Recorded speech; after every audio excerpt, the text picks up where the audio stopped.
साल 1914 एक छोटा सा आइलैंड जहां ना कोई शहर है ना इंसानों की भीड़, सिर्फ एक लाइट हाउस है और एक रहस्य जो समंदर की गहराइयों में छिपा है। फिल्म शुरू होती है एक शिप को दिखाते हुए जो साउथ अटलांटिक ओशन के रास्ते अपनी मंजिल की तरफ बढ़ रहा है। उस शिप पर एक वेदर ऑफिसर था, डेविड। वो लोग एक ऐसे आइलैंड की तरफ जा रहे थे जो अटलांटिक ओशन के सबसे गहरे हिस्सों में छिपा हुआ था। सरकार ने डेविड को वहां भेजा था ताकि वो उस आइलैंड के बदलते मौसम का ऑब्जर्वेशन कर सके। डेविड को लगभग 1 साल तक वहां रुकना था, डेटा कलेक्ट करने के लिए, मौसम के अजीब बदलावों को समझने के लिए और फिर वापस लौट आना था। कैप्टन अपने शिप पर डेविड को उस आइलैंड तक ले जा रहे थे, साथ में 1 साल का खाना और जरूरत का सारा सामान भी था। लंबे सफर के बाद आखिरकार वो आइलैंड तक पहुंच गए। वो लोग बोट की मदद से आइलैंड पर उतरे, साथ ही अपना जरूरी सामान भी ले आए। आइलैंड पर एक लाइट हाउस था और एक छोटा सा घर जहां डेविड को रहना था, क्योंकि इससे पहले भी एक वेदर ऑफिसर यहां रहता था, लेकिन अब उसकी ड्यूटी का वक्त खत्म हो चुका था।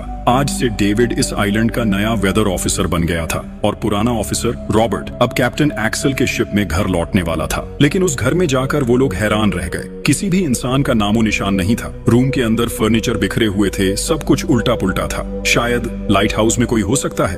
कैप्टन और डेविड बिना वक्त गंवाए लाइट हाउस की तरफ बढ़ते हैं और वहां एक अजीब नजारा देखते हैं। पूरा लाइट हाउस तेज और नुकीले लकड़ों से घिरा हुआ था, जैसे किसी ने जानबूझकर उसे बंद कर दिया हो ताकि कोई भी अंदर ना जा सके। कैप्टन और डेविड ने लाइट हाउस का गेट कई बार नॉक किया, लेकिन कोई रिस्पॉन्स नहीं मिला। आखिर में उन्होंने गेट को जोर से धक्का दिया और अंदर घुस गए। लाइट हाउस के बिल्कुल ऊपर उन्हें एक आदमी मिला जिसका नाम ग्रूनर था। वो लेटा हुआ था। जब उन्होंने ग्रूनर से पुराने वेदर ऑफिसर के बारे में पूछा तो उसने काफी बेपरवाही से जवाब दिया, वो मर गया है, कोई भयानक बीमारी थी उसे। कैप्टन ने जब उससे डेड बॉडी के बारे में पूछा तो उसका जवाब और भी ज्यादा अजीब था, शायद किसी ने मार दिया होगा। ग्रूनर की बातें सुनकर डेविड और कैप्टन दोनों चौंक गए। उन्हें लगा शायद ग्रूनर की मेंटल कंडीशन ठीक नहीं है, लेकिन जब तक पुराने ऑफिसर का पता नहीं मिलता वो लोग कुछ कर भी नहीं सकते। कैप्टन ने डेविड से कहा, अगर तुम अब भी चाहो तो हमारे साथ वापस चल सकते हो। लेकिन डेविड जानता था अगर वो सरकार को इस आइलैंड का एक्यूरेट वेदर रिपोर्ट दे पाया तो उसे काफी पैसे मिल सकते हैं और पैसे की उसे वैसे भी जरूरत थी। इसीलिए उसने तय किया कि वो यहीं रुकेगा। कैप्टन ने उसे एक गन दी प्रोटेक्शन के लिए। शायद ये जगह उतनी सेफ नहीं है जितनी दिखती है। कैप्टन के जाने के बाद डेविड ने घर को थोड़ा सेटल किया, रहने लायक बनाया। रूम के एक ड्रॉर में उसे एक डायरी मिली पुराने ऑफिसर की। उस ऑफिसर ने 1913 में इस आइलैंड पर कदम रखा था। डायरी में आइलैंड के बारे में बहुत कुछ लिखा था, लेकिन सब कुछ साफ नहीं था। कुछ बातें अधूरी थी। डेविड हर लाइन को ध्यान से पढ़ता गया। डायरी में कुछ अजीब तरह के जानवरों के स्केचेस भी बने थे। डेविड को समझ नहीं आया उसने ऐसी तस्वीरें क्यों बनाई थीं। शायद वो अकेला था और टाइम पास के लिए ऐसा किया होगा। डायरी के एक पेज पर उसकी वाइफ की फोटो भी लगी थी। डेविड वो डायरी पढ़ते पढ़ते थक गया और धीरे धीरे उसकी आंख लग गई। अगली सुबह डेविड ने अपना काम शुरू कर दिया, लेकिन समुद्र के पास पहुंचते ही उसके कदम रुक गए। चट्टानों के बीच कुछ पत्थर अजीब तरीके से सजाए गए थे और उनके बीच कुछ सी शेल्स भी रखे थे, अजीब पैटर्न में। डेविड ने सोचा शायद ये सब ग्रूनर ने किया हो। ये सोचकर वो दोबारा अपने काम में लग गया। मौसम का डेटा कलेक्ट करना, वही काम जिसके लिए वो यहाँ आया था। काम के दौरान जब उसने बाइनोक्यूलर से लाइट हाउस की तरफ देखा तो उसे ग्रूनर के साथ एक और इंसान दिखा, लेकिन फिर उसने सोचा शायद उसका वहम हो। रात हो चुकी थी और डेविड अपने काम में बिजी था। तभी दरवाजे पर नॉक हुआ। उसने सोचा शायद ये ग्रूनर है। डेविड ने उसका नाम पुकारा, लेकिन कोई जवाब नहीं मिला। हाथ में लैंप लेकर जैसे ही डेविड आगे बढ़ा उसके कानों में कुछ अजीब सी आवाजें गूंजने लगी और फिर उसने देखा गेट के नीचे से किसी अजीबोगरीब प्राणी का हाथ अंदर आने की कोशिश कर रहा था। वो हाथ इंसानी नहीं था। डेविड का दिल दहशत से भर गया। वो तुरंत बेसमेंट की तरफ भागा और वहां जाकर छुप गया। कुछ ही देर में वो रहस्यमयी क्रीचर घर के अंदर घुस चुकी थी। वो छुप छुप के डेविड को ढूंढ रही थी। बेसमेंट की एक छोटी सी क्रैक से उस क्रीचर की भयानक आंखें डेविड को घूरने लगी। डेविड ने एक छुरी उठाई और जैसे ही वो आंखें उस क्रैक के सामने आईं, उसने पूरी ताकत से छुरी घुसा दी। वो क्रीचर चीख के भाग गई, लेकिन वो कभी भी वापस आ सकती थी। डेविड ने बेसमेंट का गेट मजबूती से बंद किया, रस्सी से कस के बांधा और पूरी रात वहीं जागकर बिताई, दहशत के साए में। अगली सुबह जब डेविड घर से बाहर गया तो उसने रेत पर कुछ निशान देखे, पैरों के निशान, पर इंसान जैसे नहीं थे। बिल्कुल साफ था ये किसी इंसान का काम नहीं था। वो निशान सीधे समुंदर की तरफ जाकर खत्म हो गए थे। अब डेविड को सब समझ आ गया था क्यों ग्रूनर ने लाइट हाउस के चारों ओर नुकीले लकड़े लगाए थे, शायद उसी अजीब क्रीचर के लिए। और अब डेविड जान गया ये घर उसके लिए बिल्कुल भी सेफ नहीं है। शायद वो क्रीचर आज रात फिर से लौट कर आएगा। डर के मारे डेविड लाइट हाउस की तरफ दौड़ता है। ग्रूनर को चिल्लाकर कहता है, गेट खोलो, मुझे अंदर आना है। लेकिन ग्रूनर उसे अंदर नहीं आने देता और कहता है, तुझे तो उस शिप के साथ लौट जाना चाहिए था। डेविड निराश होकर वापस लौटता है, लेकिन अब उसे अपना घर सुरक्षित बनाना होगा। उसने घर की हर एक विंडो को लकड़ी से बंद कर दिया, हर तरफ नुकीले लकड़ों से घेरा बनाया और गेट के बाहर पुराने कागज और किताबें रखी। फिर उन पे तेल छिड़क दिया ताकि अगर वो क्रीचर वापस आए तो उसे आग से डरा के भगाया जा सके। लेकिन एक बात थी जो डेविड अब तक नहीं जानता था, और ये बात उसे आज रात पता चलने वाली थी। किस्मत से उसे घर के अंदर एक पुराना बॉक्स मिला। उस बॉक्स में एक गन थी और बहुत सारी बुलेट्स। ये देखकर उसे थोड़ी हिम्मत मिली, लेकिन डर अब भी जिंदा था। जैसे जैसे सूरज ढलने लगा, रात का अंधेरा हर तरफ छा गया। डेविड गन हाथ में लिए घर के एक कोने में चुपचाप बैठा था। उसकी सांसें तेज थीं। तभी एक अजीब आवाज सुनाई दी, और जब डेविड ने खिड़की की तरफ कदम बढ़ाया तो जैसे उसके पैरों के नीचे से जमीन ही खिसक गई। सिर्फ एक नहीं, पानी में से कई सारी वही अजीबो गरीब क्रीचर्स उठती हुई नजर आईं, और सब उसके घर की तरफ बढ़ रही थीं। कुछ ही देर में वो गेट को तोड़ने की कोशिश करने लगे। डेविड ने तुरंत गोलियां चलानी शुरू की। कुछ क्रीचर्स गिर गए, लेकिन बाकी और भी ज्यादा हिंसक हो गए। वो अब घर के अंदर घुसने की कोशिश कर रहे थे। जैसे जैसे उनकी तादाद बढ़ने लगी, डेविड ने बिना वक्त गंवाए गेट के बाहर रखे कागजों और पुरानी किताबों को आग लगा दी। आग देखकर वो क्रीचर्स डर के मारे वापस समुद्र में लौट गए। लेकिन अब वही आग डेविड के घर तक पहुंच चुकी थी। घर में आग लग चुकी थी, और क्योंकि पूरा घर लकड़ी का बना था, आग बिजली की तरह फैल गई। डेविड ने तुरंत एक चादर में लपेटकर खुद को बचाया, गेट तोड़कर बाहर निकला और लाइट हाउस के पास एक बड़े पत्थर के पीछे छुप गया। उसका दायां हाथ बुरी तरह जल चुका था। किस्मत से उसी वक्त बारिश शुरू हो गई। आग धीरे धीरे बुझने लगी, लेकिन पूरी रात की बारिश के बाद भी सुबह तक डेविड अपना घर नहीं बचा पाया। पूरा घर जलकर लगभग राख हो चुका था। अब अगर डेविड को जिंदा रहना है तो उसे लाइट हाउस में पनाह लेनी होगी। उसने अपनी राइफल उठाई और लाइट हाउस के पास के पत्थरों के बीच छुप गया। जब ग्रूनर पानी भरने के लिए लाइट हाउस से बाहर निकला तो डेविड उसके पीछे पीछे चल दिया। इरादा था उसे गन पॉइंट पर ले जाकर लाइट हाउस के अंदर घुसने का, लेकिन अचानक जब ग्रूनर ने उस पर गन तानी, तभी एक अजीब सा क्रीचर जो ग्रूनर के पास ही था उस पर हमला कर दिया। वो क्रीचर ग्रूनर का रक्षक था। ग्रूनर ने तुरंत डेविड को रोका और कहा, ये मेरा पालतू है। डेविड ने गोली नहीं चलाई, लेकिन एक शर्त रखी, अगर जिंदा रहना है तो लाइट हाउस में रहने दिया जाए।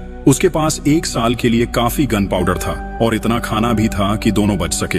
ग्रूनर कुछ देर चुप रहा, फिर धीरे से हाँ कर दी। शाम होने से पहले दोनों बचा हुआ खाना लेकर लाइट हाउस लौट आए। अगली सुबह वो क्रीचर चुपचाप डेविड का हाथ चाट रहा था, जबकि डेविड गहरी नींद में था, और कुछ ही देर में उसका हाथ काफी हद तक ठीक हो गया। ये सब डेविड के लिए एक शौक था, लेकिन जो आंखों के सामने हो रहा था उस पर यकीन करना मुश्किल था। लाइट हाउस के टॉप पर डेविड ने देखा ग्रूनर उन बुलेट्स को काउंट कर रहा था जो उन्हें गन से मिली थी, और वो क्रीचर अपने तरीके से ग्रूनर की मदद भी कर रहा था। इसका मतलब ये था कि ये जानवर वायलेंट नहीं है। डेविड अब ग्रूनर से उसके बारे में और जानना चाहता था, और फिर ये सब दुनिया के सामने लाना चाहता था, क्योंकि ये किसी मिरेकल से कम नहीं था। एक अजीब सी फीमेल क्रीचर समंदर के गहरे अंधेरों से उनके सामने थी। अगर इस क्रीचर का सच दुनिया के सामने आता तो डेविड और ग्रूनर दोनों दुनिया भर में मशहूर हो जाते।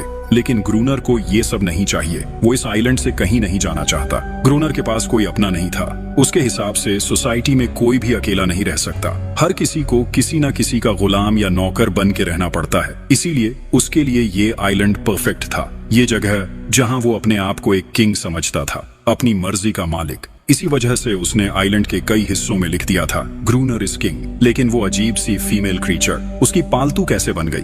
असल में एक बार ग्रूनर ने उसकी जान बचाई थी। वो गलती से अपने फिशिंग नेट में फंस गई थी। तब वो क्रीचर छोटी थी और उस दिन के बाद से ग्रूनर के साथ ही रह गई। उसकी हर बात माननी शुरू कर दी। लेकिन ग्रूनर एक गुस्से वाला इंसान था और उसने कभी भी उस क्रीचर के साथ इंसानियत से बिहेव नहीं किया। उसके साथ रेगुलर फिजिकल रिलेशन रखता था। एक बार उस क्रीचर ने ग्रूनर पर हमला भी किया और उसके बदले में ग्रूनर ने उसे सजा दी, एक ऐसी सजा जिसके बाद वो क्रीचर अपने आप को ग्रूनर की नौकरानी समझने लगी। शायद इसी वजह से हर रात वो क्रीचर्स समंदर से बाहर आते हैं उसे वापस ले जाने के लिए, लेकिन वो क्रीचर्स दिन के उजाले में अटैक नहीं कर सकते। खैर, डेविड अब यहाँ और नहीं रहना चाहता। वो किसी आने वाले शिप को सिग्नल भेजकर ये जगह छोड़ देना चाहता है, लेकिन ये काम इतना आसान नहीं था। ग्रूनर का कहना था कोई भी शिप इस आइलैंड तक नहीं आती, लेकिन डेविड उसकी बात पर विश्वास नहीं करता। उसे यहाँ रहना अब बिल्कुल भी अच्छा नहीं लग रहा। उसे यहाँ घुटन सी महसूस हो रही है। वो जल्दी से जल्दी ये जगह छोड़ना चाहता है। शाम होने लगी है। ग्रूनर उसे कहता है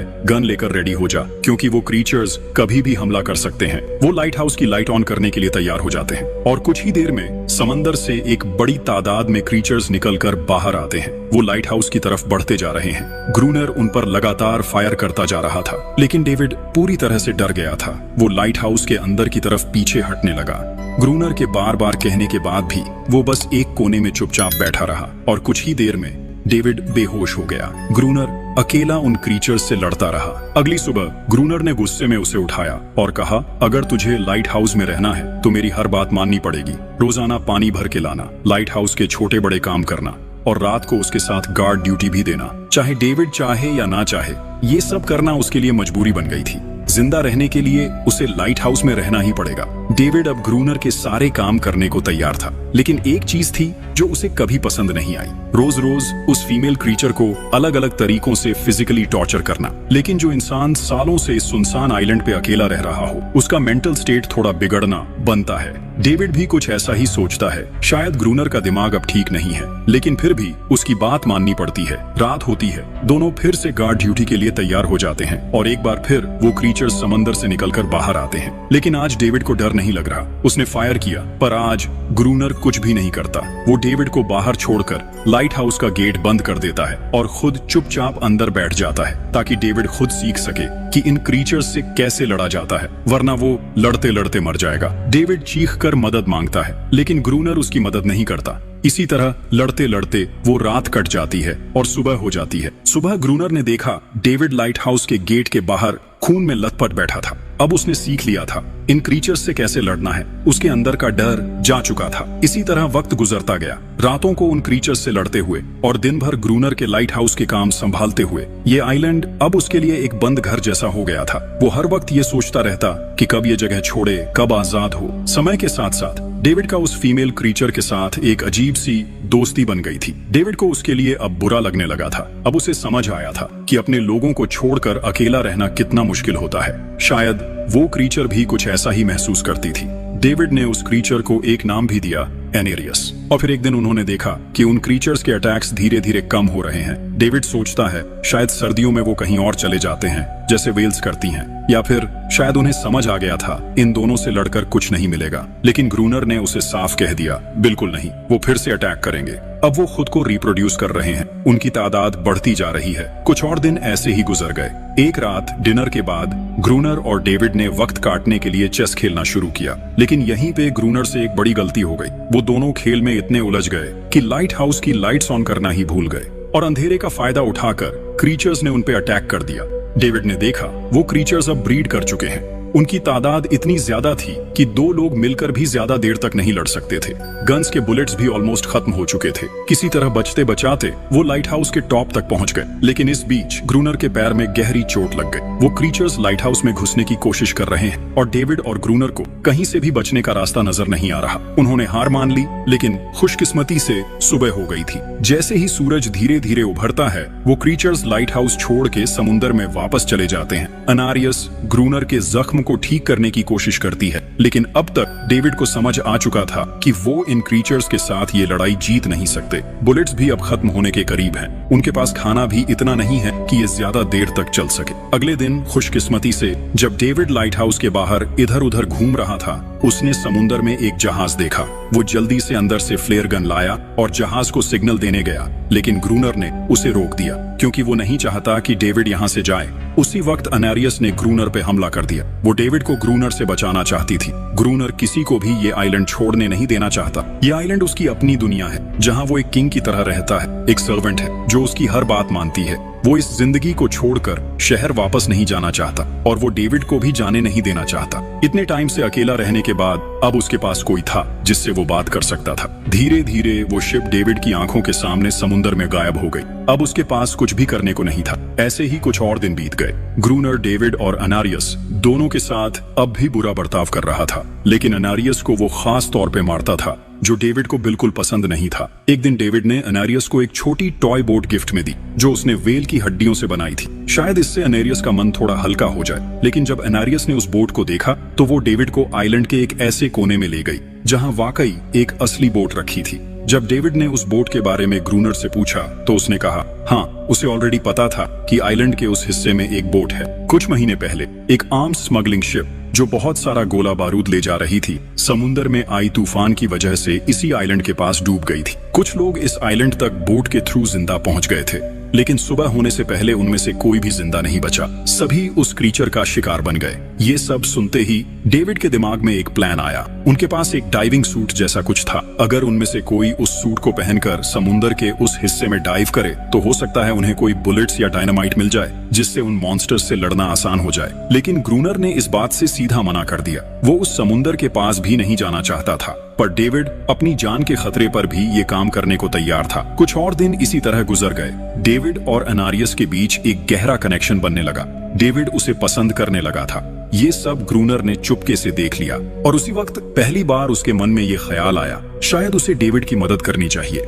लेकिन ग्रूनर का असली इरादा कुछ और ही था। वो चाहता था कि डेविड उसकी मदद से समुद्र के नीचे रखे डायनामाइट के बॉक्सेस वापस सरफेस तक ले आए और उसके बाद उसे वही समुद्र में अकेला छोड़ दे ताकि वो क्रीचर्स उसे मार दें। इस तरह डायनामाइट भी उसके पास आ जाएगा और एनारियस फिर से उसकी गुलाम बनकर रह जाएगी। दोनों उस जगह पहुंच गए। डेविड ने डाइविंग सूट पहना और समुद्र के नीचे उतर गया। शिप पूरी तरह तबाह हो चुकी थी, लेकिन किस्मत अच्छी थी, उन्हें कुछ डायनामाइट के बॉक्सेस मिल गए। तभी अचानक सामने आ गए वो क्रीचर। डेविड घबरा गया और गिर पड़ा। आयरन डाइविंग सूट इतना भारी था कि वो हिल भी नहीं पा रहा था। वो ग्रूनर को ऊपर सिग्नल भी नहीं भेज पाया। ग्रूनर को लगा कि शायद वो क्रीचर्स डेविड को मार चुके हैं, लेकिन असल में वहाँ सिर्फ 2 छोटे बच्चे थे। डेविड ने पानी के नीचे प्रेशर बनाया और अपना डाइविंग सूट वहीं छोड़ दिया। वो सरफेस तक खुद तैर कर आ गया। उन्हें वहाँ कुछ पुरानी बॉक्सेस मिले जिनमें डायनामाइट थे। उन्होंने लाइट हाउस के आसपास 2 लेयर्स में डायनामाइट बिछा दिया ताकि जब अगला हमला हो तो वो मॉन्स्टर्स को एक ही बार में खत्म कर सकें। कुछ महीने बीत गए और बर्फ गिरने लगी,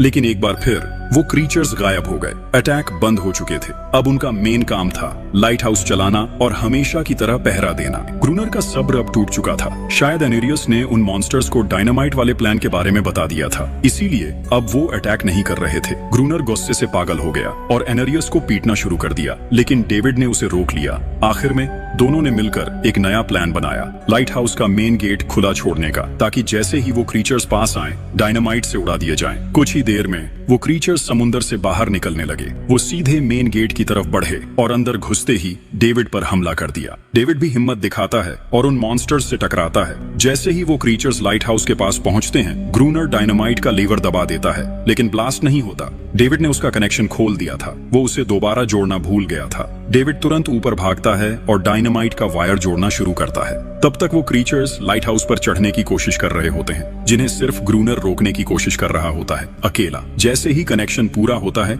डेविड पहला लेयर उड़ा देता है। कई क्रीचर्स ब्लास्ट में खत्म हो जाते हैं, लेकिन अभी भी काफी मॉन्स्टर्स लाइट हाउस पर हमला करने के लिए रेडी होते हैं। इस वजह से ग्रूनर दूसरा लेयर भी ब्लास्ट कर देता है। दोनों इस भयानक धमाके में बेहोश हो जाते हैं। अगली सुबह जब दोनों होश में आए, एनेरियस वहां नहीं थी। मरे हुए क्रीचर्स चारों तरफ बिखरे पड़े थे। ग्रूनर उन सबको मार रहा था जो जिंदा थे लेकिन जख्मी। तभी डेविड की नजर उनमें से एक के गले में लटके एक नेकलेस पर पड़ती है और उस मोमेंट पर डेविड को अपनी सबसे बड़ी गलती का एहसास होता है। जिन क्रीचर्स को वो अब तक वायलेंट समझते आए थे, वो भी इंसानों की तरह सिविलाइज थे, सिर्फ बोल नहीं सकते थे। शायद उनका लाइट हाउस पर हमला करना किसी वजह से था, लेकिन ग्रूनर के लिए ये सब बेकार बातें थीं। उसके लिए वो इस आइलैंड का किंग था और हर किसी को उसका हुक्म मानना पड़ता था। उस दिन के बाद वो क्रीचर्स फिर कभी वैसे अटैक नहीं कर पाए, लेकिन हर दिन समुद्र के किनारे से एक रोती हुई आवाज आती थी। डेविड को अब तक नहीं पता था कि उन्होंने कितना बड़ा नुकसान कर दिया था, कितनी फैमिलीज टूट गईं, कितने बच्चों ने अपने लोग खो दिए,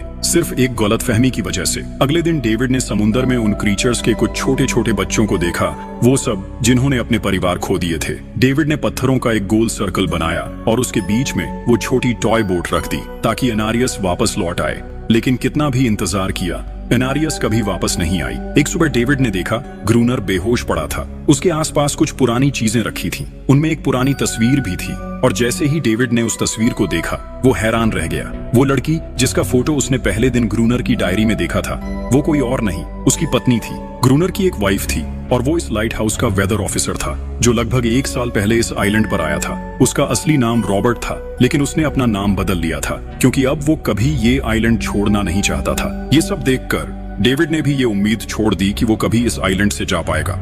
अगले दिन शाम को जब डेविड समुंदर के किनारे गया, उसने देखा कि उस सर्कल में रखी छोटी बोट अब वहां नहीं थी, लेकिन उसी जगह पर उसने एक क्रीचर का छोटा सा बच्चा देखा जिसके हाथों में वो बोट थी। डेविड ने अपनी टॉर्च उस सर्कल के बीच में फेंक दी ताकि वो दिखाए कि उसका इरादा लड़ने का नहीं है, उसे किसी को चोट नहीं पहुंचानी, वो उनके साथ दोस्ती करना चाहता है। कुछ ही देर बाद समुंदर की लहरों से अनारियस निकलती है और उसके पीछे पूरा क्रीचर्स का ग्रुप भी समुंदर से उभर आता है। लेकिन इस बार कोई भी डेविड पर अटैक नहीं करता क्योंकि वो भी अब शांति चाहते हैं। उनका इरादा सिर्फ एक सेफ जगह पाने का था अपने बच्चों के लिए, जो हर एक जानवर करता है। उन्हें इस आइलैंड पे इंसानों की अचानक एंट्री बिल्कुल पसंद नहीं आई, इसलिए उन्होंने हर रात अटैक किया। लेकिन ये बात ग्रूनर को कौन समझाए, वो तो अब भी खुद को इस आइलैंड का किंग मानता है। ग्रूनर लाइट हाउस से बाहर आता है हाथ में बंदूक लेकर। डेविड उसे समझाने की कोशिश करता है ये क्रीचर्स लड़ना नहीं चाहते, ये शांति चाहते हैं। लेकिन ग्रूनर किसी की नहीं सुनता।